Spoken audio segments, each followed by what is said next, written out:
Hello students, मैं Uttam Kumar Nirala, maths faculty of Nirala classes private limited Ranchi. Sir, ये function का 7वां लेक्चर है। छठे लेक्चर में हम लोग लॉगरिथमिक फंक्शन को लेके बात किया था। आज मैं आपको ग्रेटेस्ट इंटीजर फंक्शन और फ्रैक्शनल पार्ट फंक्शन के बारे में डील करूंगा। सर, एक्चुअली मैं रांची में नहीं हूँ, अभी मैं अपने होम टाउन पे हूँ, तो अभी मेरा वर्क फ्रॉम होम चल रहा है। तो थोड़ा कोशिश कीजिएगा कि मुझे सपोर्ट करे।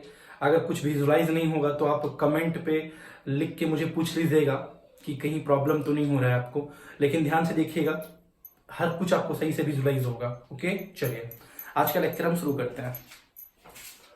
सर, आज का जो टॉपिक है ना, उस फंक्शन का पहला जो है टॉपिक वो है ग्रेटेस्ट इंटीजर फंक्शन।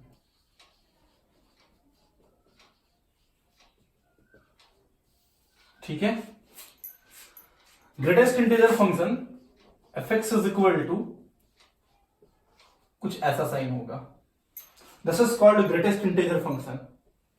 बहुत लोग सोच लेते हैं क्लोज ब्रैकेट है, हाँ ये क्लोज ब्रैकेट है, लेकिन अगर वो ग्रेटेस्ट इंटीजर फंक्शन देना चाहेगा तो वहां लिख देगा कि this sign belongs to greatest integer of x.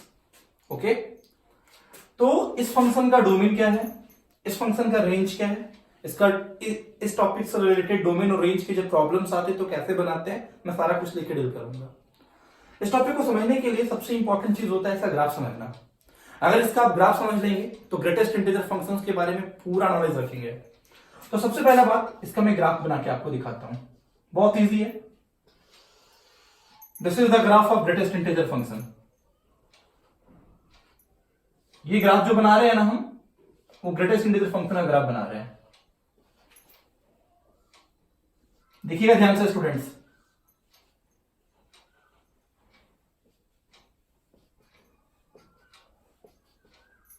this is the graph of greatest integer of x. 0, 1, 2, 3, -1, -2। आपके मन में एक सवाल उठ रहा होगा ना कि यहां दो तरह का सर्कल दिख रहा है, एक होलो सर्कल, एक सॉलिड सर्कल। सर, ये जो सॉलिड सर्कल की तरह मैंने जो साइन दिखाया है ना, इसका मतलब आपको पता होगा इंक्लूडेड होता है। होलो सर्कल का मतलब एक्सक्लूडेड होता है। इसका मतलब क्या हुआ कि 0 से 1 के बीच में अगर कोई भी वैल्यू आएगा तो उसका ग्रेटेस्ट इंटीजर 0 होगा। 1 से 2 के बीच में कोई भी वैल्यू आएगा तो उसका ग्रेटेस्ट इंटीजर 1 होगा। 2 और 3 के बीच में कोई भी वैल्यू आएगा तो उसका ग्रेटेस्ट इंटीजर 2 होगा। दैट मींस मैं क्या बोलना चाह रहा हूं, 0.8 का ग्रेटेस्ट इंटीजर 0 होगा, 1.8 का ग्रेटेस्ट इंटीजर 2 होगा, 3.4 का ग्रेटेस्ट इंटीजर मेरा 3 होगा। अगर आप निगेटिव साइड में आप जाएंगे तो -1 से 0 के बीच के फोटो को ध्यान से देखिए तो -1 पे इंक्लूडेड का साइन है, 0 पे एक्सक्लूडेड का साइन है। इसका मतलब कि -1 से 0 के बीच में अगर कोई भी वैल्यू आएगा तो उसका ग्रेटेस्ट इंटीजर -1 होगा। दैट मींस अगर मैं ये बोलना चाह रहा हूं ना कि -0.8 का greatest integer is equal to कितना, -1। अगर मैं बोला कि -2 से -1 के बीच में कोई भी वैल्यू आएगा तो उसका ग्रेटेस्ट इंटीजर -2 होगा। दैट मींस ये बोलना चाह रहा हूं कि -1.5 का ग्रेटेस्ट इंटीजर कितना होगा, -2। और आपको साफ साफ दिख रहा होगा कि इंटीजर का ग्रेटेस्ट इंटीजर इंटीजर हो रहा है। दैट मींस 0 का ग्रेटेस्ट इंटीजर 0, 1 का ग्रेटेस्ट इंटीजर 1, 2 का ग्रेटेस्ट इंटीजर 2, 3 का greatest integer 3। Getting my point? तो मैंने ये चीज समझा कि किसी भी वैल्यू का हम ग्रेटेस्ट इंटीजर कैसे फाइंड करते हैं। ये मेरा ग्राफ से पूरा क्लियर हो रहा है। तो अब मैटर ये उठता है कि इस ग्रेटेस्ट इंटीजर फंक्शन का डोमेन क्या है और इस ग्रेटेस्ट इंटीजर फंक्शन का रेंज क्या है। तो आपको साफ साफ विजुलाइज हुआ था कि इस ग्रेटेस्ट इंटीजर फंक्शन का जो डोमेन है ना सर, वो है x belongs to all real number. ठीक, अब इस फंक्शन का हम रेंज के बारे में डिस्कस करना चाहते हैं कि इस ग्रेटेस्ट इंटीजर फंक्शन का रेंज क्या है। तो आप खुद से नोटिस किए थे कि 0.4 का ग्रेटेस्ट इंटीजर 0, 1.4 का ग्रेटेस्ट इंटीजर 1, 2.8 का ग्रेटेस्ट इंटीजर 2, -3.4 का ग्रेटेस्ट इंटीजर -4। मतलब आप कुछ भी वहां पे पुट कर रहे थे तो इंटीजर आ रहा था। दैट्स व्हाई आप रेंज बोले y बिलोंग्स टू z, मतलब ऑल इंटीजर। तो मैं ये जान गया कि ग्रेटेस्ट इंटीजर फंक्शन का डोमेन क्या है, ग्रेटेस्ट इंटीजर फंक्शन का रेंज क्या है। अब थोड़ा हम चलते हैं कि ग्रेटेस्ट इंटीजर फंक्शन पे कौन कौन सी प्रॉपर्टीज जो इंपॉर्टेंट है। चलिए हम आपको ग्रेटेस्ट इंटीजर फंक्शन से रिलेटेड कुछ प्रॉपर्टी बताने जा रहे हैं। पहला प्रॉपर्टी नंबर 1, अगर greatest integer of x is equal to n है और n बिलोंग्स टू z है तो x बिलोंग्स टू होगा n से लेके n+1 तक। इस पे क्लोज, इस पे ओपन, और साफ साफ दिखा भी था आपको। सर दूसरा, x का ग्रेटेस्ट इंटीजर और -x का ग्रेटेस्ट इंटीजर 0 होगा कब? जब x बिलोंग्स टू z, मतलब इंटीजर। आप चेक भी कर सकते हैं। मैंने क्या किया कि x की जगह पे 4 डाल दिया। 4 का ग्रेटेस्ट इंटीजर 4, -4 का ग्रेटेस्ट इंटीजर -4, 4 माइनस 4 कट के हो गया 0। प्रॉपर्टी नंबर थर्ड, x का ग्रेटेस्ट इंटीजर और -x का ग्रेटेस्ट इंटीजर होगा -1 जब x doesn't belongs to integer. We can check. Suppose that मैंने कोई नॉन इंटीजर एलिमेंट पुट किया, मैंने लिया x की जगह पे 7.1, तो 7.1 का ग्रेटेस्ट इंटीजर 7.1 और -7.1 का greatest integer -8, 7 - 8 is equal to -1। Property number 4, x plus m का greatest integer is equal to x का ग्रेटेस्ट इंटीजर और plus m belongs to z। Property number 5, x का ग्रेटेस्ट इंटीजर ग्रेटर देन और equal to n और n belongs to z, तो x greater than equal to n ही होगा। Property number 6, x का greatest integer less than equal to n और n belongs to z, तो x less than n plus 1। This is the property number 6। आप suppose that मैंने कोई element put किया, यहां पे आप चेक करके भी देख लो, greatest integer of x greater than और इक्वल टू 4, तो x का वैसा एलिमेंट ढूंढो जिसके कारण greatest integer of x greater than और इक्वल टू 4 हो जाए। तो अगर आप 4 सब्स्टिट्यूट करोगे तो 4 का greatest integer 4 greater than equal to 4, बिल्कुल सही है। अगर आप 4.7 भी पुट करते हैं तो 4.7 greatest integer 4 greater than equal to 4, बिल्कुल सही है। अगर आप 7 ले लेते हैं तो 7 की ग्रेटेस्ट इंटीजर 7 ग्रेटर देन और इक्वल टू 4, बिल्कुल सही है। तो ये सारा कुछ जो विजुलाइज हो रहा है और सारा प्रॉपर्टी जो लिस्ट आउट कर पाए हम उस ग्राफ के हेल्प से प्रूफ कर पा रहे हैं कि 1.4 का ग्रेटेस्ट इंटीजर 1 हो रहा था, 2.4 का ग्रेटेस्ट इंटीजर 2 हो रहा था, तो उसको सब्स्टिट्यूट करके आप देखोगे तो सारा प्रॉपर्टी आपको निकल के सामने आ जाएगा आपके सामने। ओके, चलिए प्रॉपर्टी नंबर 7 और इंपॉर्टेंट प्रॉपर्टी की तरफ जा रहे हैं। इस प्रॉपर्टी का यूज लिमिट्स में बहुत ज्यादा होता है। जब आप सैंडविच थ्योरम पढ़ोगे ना लिमिट्स में, तो वहां उसका यूज करेंगे हम लोग। प्रॉपर्टी नंबर 7, प्रॉपर्टी नंबर 7 क्या है? x का greatest integer greater than x minus 1 less than और equal to x। Property number 8, x बटा n का greatest integer plus x plus 1 बटा n का greatest integer plus x plus 2 बटा n का greatest integer plus dot dot dot dot dot x plus n minus 1 बटा n का greatest integer is equal to x का greatest integer होता है। याद रखना है आपको, ये this is the most important property. इसका यूज हम लोग सैंडविच थ्योरम में बहुत करेंगे, तो याद रखना लिमिट्स में। तो ये कुछ प्रॉपर्टी थे ग्रेटेस्ट इंटीजर फंक्शन का। अब हम एक काम करते हैं कि ग्रेटेस्ट इंटीजर फंक्शन पे किस तरह के प्रॉब्लम्स आते हैं मेंस में, एडवांस में, वो हम डील करते हैं थोड़ा। चलिए एक दो छोटा छोटा प्रॉब्लम लेके हम डिस्कस करते हैं आपको। मान लीजिए सपोज दैट कहीं पे प्रॉब्लम कुछ ऐसा आया कि greatest integer of x equal to 7। छोटा छोटा प्रॉब्लम समझिए पहले, तो x बिलोंग्स टू क्या होगा खुद से सोचो। अगर greatest integer of x equal to 7 है तो मैंने क्या बताया था एक प्रॉपर्टी कि greatest integer of x equal to अगर n होगा तो x बिलोंग्स टू n से लेके n प्लस 1 तक होगा। और आप विजुलाइज भी कर सकते हैं, दैट मींस हम x बिलोंग्स टू लिखेंगे 7 से लेके 8 तक, 7 पे होगा क्लोज और 8 पे होगा ओपन। सर सपोज दैट आपके पास एक प्रॉब्लम आया कि x प्लस 4 का greatest integer is equal to 11, तो x बिलोंग्स टू मेरा क्या होगा? तो याद करो एक प्रॉपर्टी मैंने बताया था कि x प्लस m का greatest integer is equal to x का ग्रेटेस्ट इंटीजर प्लस m। तो उसके हेल्प से इसको लिखेंगे हम x का greatest integer plus 4 is equal to 11, that means x का greatest integer is equal to हो गया 7। और अगर greatest integer of x equal to 7 तो बताइए सर x बिलोंग्स टू कहां से कहां तक? 7 से लेके 8 तक, 7 पे क्लोज और 8 पे open. This is the final solution. अब मान लो कि डोमेन से क्वेश्चन कुछ ऐसा पूछ दिया कि find domain of a function fx is equal to under root greatest integer of x minus 6। इसका डोमेन चाहिए। तो साफ साफ देखिए सबसे पहले स्टूडेंट्स, ये रूट एक्स का फॉर्म दिख रहा है आपको। और रूट एक्स का डोमेन निकालने का तरीका आपको पता ही है, एक्स इज ग्रेटर देन और इक्वल टू 0 अप्लाई कर दीजिए। That means greatest integer of x minus 6 greater than और equal to 0, that means greatest integer of x greater than और इक्वल टू 6। अब साफ साफ दिख रहा होगा ना स्टूडेंट्स कि greatest integer of x greater than और इक्वल टू n, तो x इज ग्रेटर देन और equal to n, that means x is greater than और इक्वल टू 6, दैट मीन्स 6 से लेकर इंफिनिटी।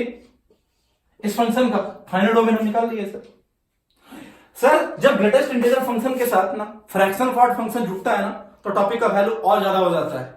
तो इस तरह से हम ग्रेटेस्ट इंटीजर फंक्शन का हम डोमेन कैलकुलेट कर लिए। मान लीजिए सपोज दैट आपके पास एक और प्रॉब्लम रहा डोमेन से रिलेटेड। क्या क्वेश्चन रहा सुनिएगा।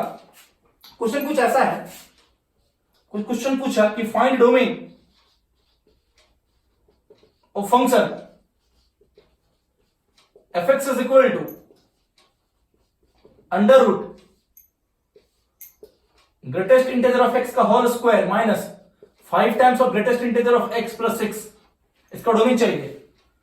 तो बताइए इसका डोमेन हम कैसे निकालेंगे? रूट एक्स का फॉर्म दिखा, तो रूट एक्स का डोमेन निकालने का तरीका x इज ग्रेटर देन और इक्वल टू 0 अप्लाई कर दीजिए। That means greatest integer of x का whole square minus 5 times of x का ग्रेटेस्ट इंटीजर और प्लस 6 ग्रेटर देन और इक्वल टू 0। अब एक काम करो, ये क्वाड्रेटिक की तरफ फैक्टराइज कर लेंगे तो आएगा greatest integer of x minus 2 into greatest integer of x minus 3 greater than और इक्वल टू 0। अब एक काम करो, इनइक्वालिटी सॉल्व करो तुम ग्रेटेस्ट इंटीजर ऑफ x का। जब तुम ग्रेटेस्ट इंटीजर ऑफ x का इनइक्वालिटी सॉल्व करोगे तो इसकी इनइक्वालिटी आएगी greatest integer x belongs to minus infinity से 2 यूनियन 3 से लेके इंफिनिटी। ध्यान से नोटिस कीजिएगा, तो ये x का इंटरवल नहीं है, ये आपका ग्रेटेस्ट इंटीजर ऑफ x का इंटरवल है।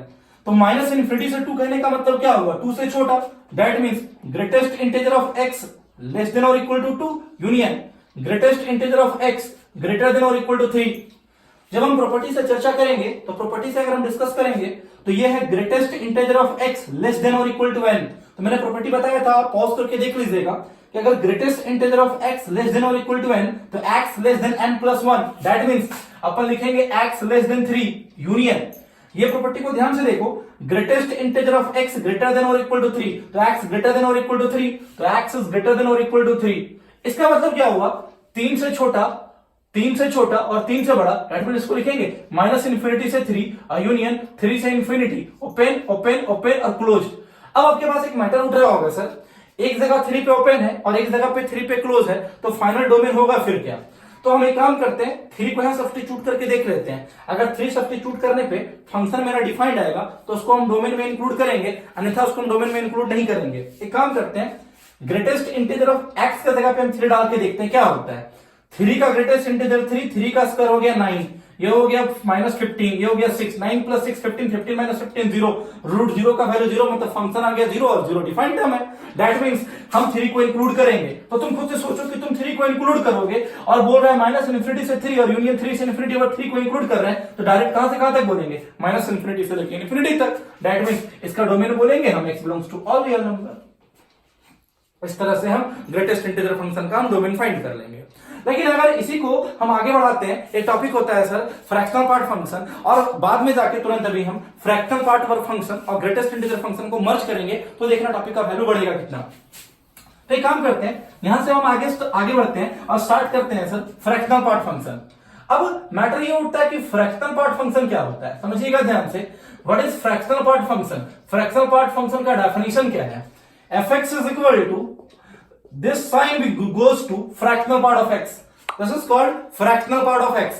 तो अब मैटर उठता है कि इस फ्रैक्शनल पार्ट ऑफ फंक्शन का हम ग्राफ कैसे बनाएंगे, डोमेन क्या होता है, रेंज क्या होता है। तो सबसे पहला बात याद रखना है आपको कि फ्रैक्शनल पार्ट ऑफ x को लिखते हैं हम लोग x माइनस x का greatest integer. Fractional part of x is also written as x minus x का ग्रेटेस्ट इंटीजर। अगर तुमको किसी का भी फ्रैक्शनल पार्ट निकालने के लिए बोलेगा तो तुम बड़ा आराम से फाइंड कर लोगे। क्यों फाइंड कर लोगे? क्योंकि तुमको किसी का भी ग्रेटेस्ट इंटीजर पता है। तो मैं सपोज दैट मैंने आपको बोला कि 0.4 का फ्रैक्शनल पार्ट, तो 0.4 का fractional part is equal to 0.4 minus 0.4 का ग्रेटेस्ट इंटीजर।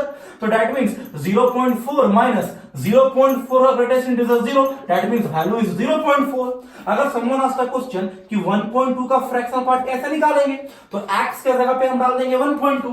चलो x के जगह पे आप 1.2 सब्स्टिट्यूट करो। 1.2 माइनस 1.2 का ग्रेटेस्ट इंटीजर, ये हो गया 1.2। बताओ 1.2 का ग्रेटेस्ट इंटीजर 0.2 आएगा कि नहीं आएगा? खुद से बताओ सर। अब बताओ 1.2 में गया 0.2 तो वैल्यू आ गया 1, आया कि नहीं आया? सॉरी सर 1.2 ग्रेटेस्ट इंटीजर हो गया 1, तो तुम्हारा वैल्यू कितना आ गया बोलो? तो 0.2। दैट मींस 1.2 का फ्रैक्शनल पार्ट आ गया 0.2। अगर तो पूछा माइनस 7.8 का फ्रैक्शनल पार्ट निकालने के लिए, तो हम लोग क्या करेंगे? x के जगह पे डाल देंगे minus 7.8। That means minus 7.8 minus 7.8 का greatest integer.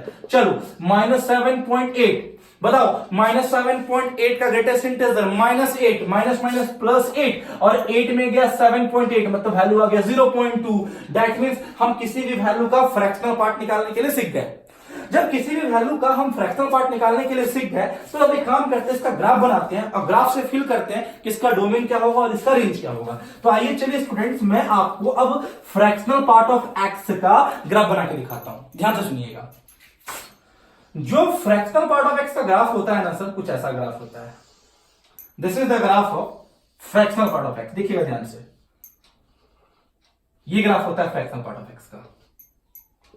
This is the graph of fractional part of x.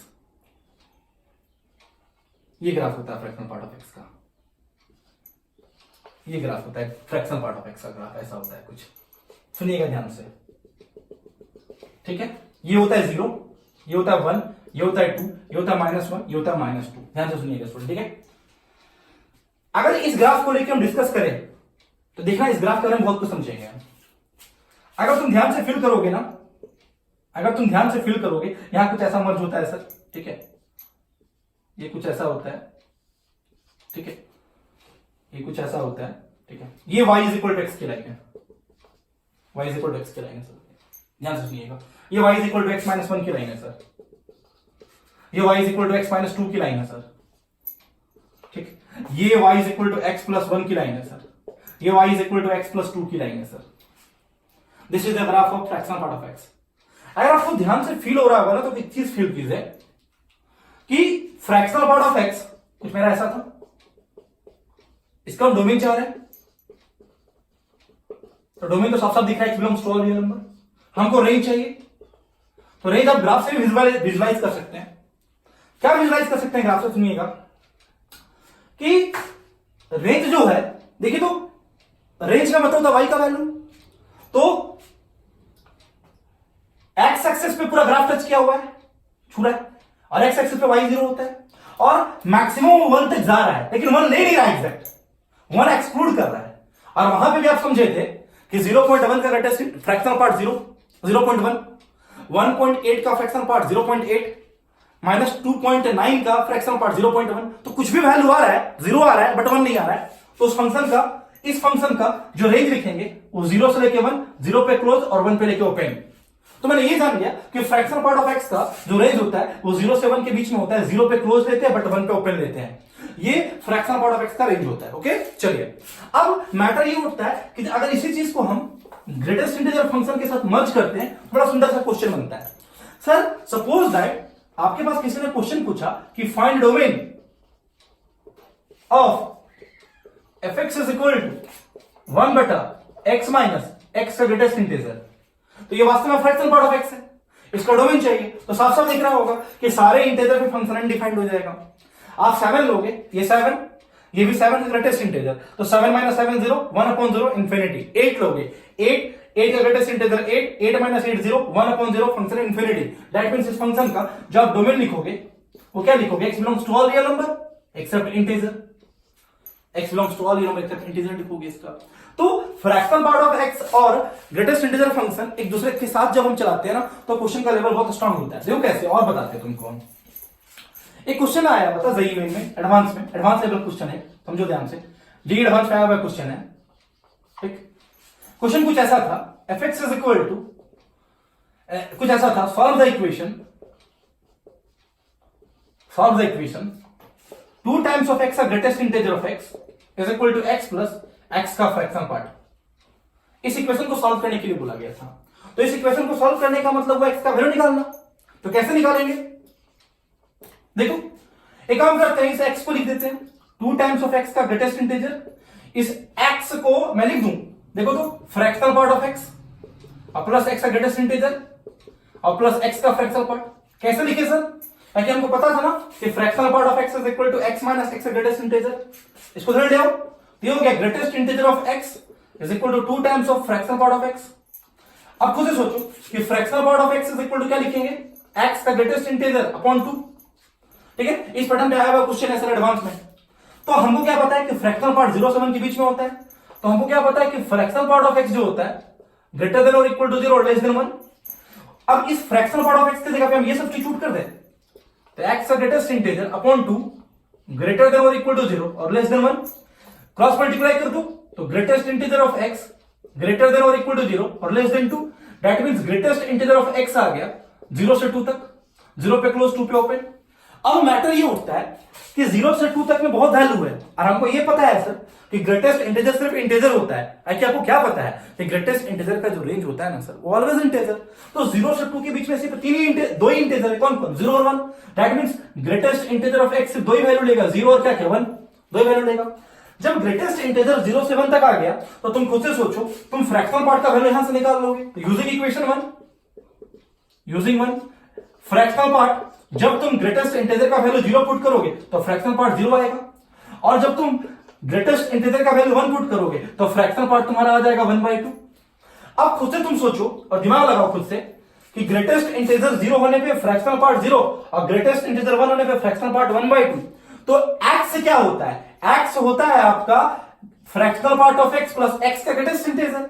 तो फ्रैक्शनल पार्ट 0 और ग्रेटेस्ट इंटीजर 0 तो x का वैल्यू 0, ग्रेटेस्ट इंटीजर 1 और फ्रैक्शनल पार्ट 1/2 तो x का वैल्यू 3/2। दैट मींस x का दो सॉल्यूशन आ गया, एक आ गया 0 और एक आ गया 3/2। This is the final solution.